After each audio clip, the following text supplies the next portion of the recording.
¿Ya puedo empezar? Bueno, pues nada, yo soy Cristina, formo parte del grupo de la Cátedra de Química Agrícola de la Escuela de Agrónomos de Albacete y como veis en el título os voy a hablar de la liberación en la boca de los aromas procedentes de los precursores aromáticos glicosídicos de la uva. ¿Pasa? No pasa. Ahora, vale, aquí es en el intro, ya está. Te quito hasta si quieres. Sí, pues sí. Vale. Bueno, en la percepción del aroma intervienen un gran número de factores, pero el primer contacto que el consumidor tiene con el vino se debe a la liberación de unas moléculas odorantes o aromas libres que están presentes en la matriz del mismo. Estas entran por las fosas nasales y se unen a los receptores olfativos que tenemos en el epitelio, produciendo el estímulo sensorial. Dependiendo qué receptores olfativos se activen, pues percibiremos un aroma u otro. Sin embargo, además de estos aromas libres, en la matriz del vino existen otros compuestos que pueden interferir en esta percepción del aroma, que se denominan precursores aromáticos glicosídicos de la uva. Estos compuestos están formados por una molécula de azúcar unida a una glicona mediante un enlace beta-glicosídico. En su forma original estos compuestos no huelen, sin embargo, cuando este enlace beta-glicosídico se rompe, la glicona se libera y produce olor, produce el aroma. Cuando nosotros nos bebemos un vino, este entra en contacto con la saliva y esta es la encargada de romper estos aromas beta-glicosídicos y liberar la glicona, influyendo en lo que se conoce como aroma retronasal.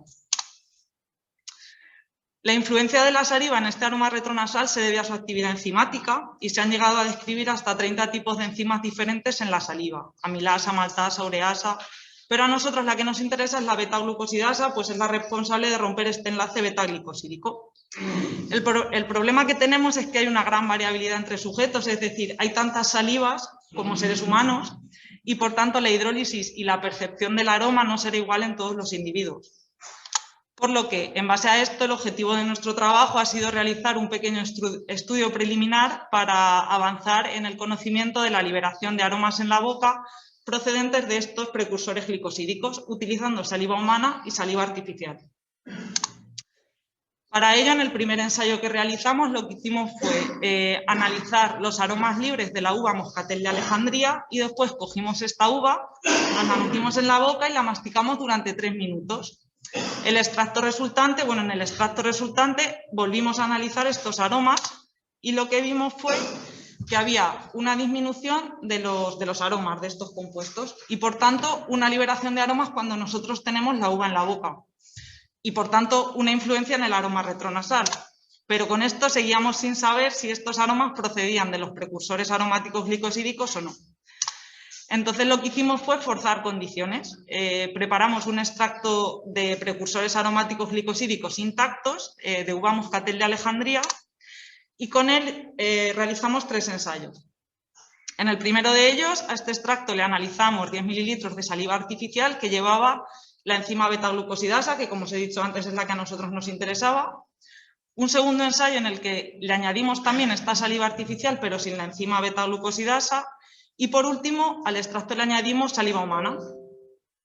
En los 3 casos tenía un compuesto patrón que utilizábamos como referencia y se hizo una incubación de 10 minutos a 37 grados. Pasado este tiempo, analizamos los aromas libres por cromatografía de gases y los glicósidos intactos por HPLC, por cromatografía líquida.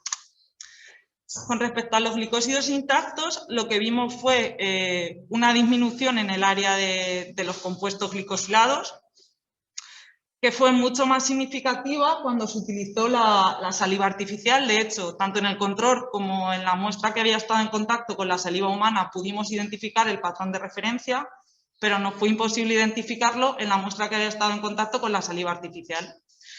¿Con esto qué confirmamos? Pues confirmamos la hidrólisis de los glicósidos intactos y, por tanto, la eficacia de la saliva en la liberación de glicona, siendo mucho más eficiente la saliva artificial, lo cual esperábamos porque es mucho más selectivo.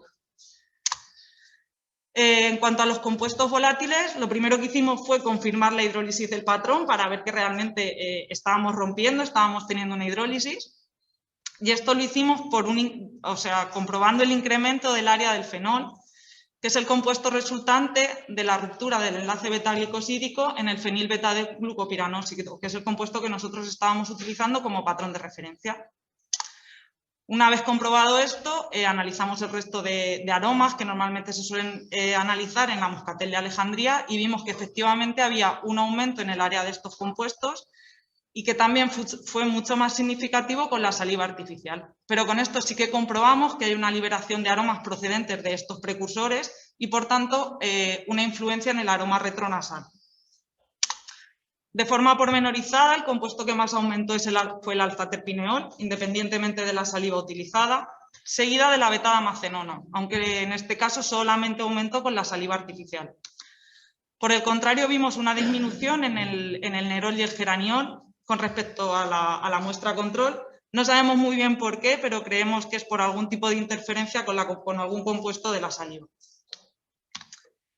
Como conclusiones a este trabajo, pues lo que hemos visto ha sido que la actividad beta-glucosidasa de los individuos es determinante para la liberación en la boca de los compuestos aromáticos glicosídicos presentes en la uva, que en condiciones normales de consumo de un vino la cantidad de aromas liberados mediante la actividad enzimática de la saliva es muy baja, pero que si forzamos estas condiciones sí que se puede incrementar la percepción sensorial del aroma varietal.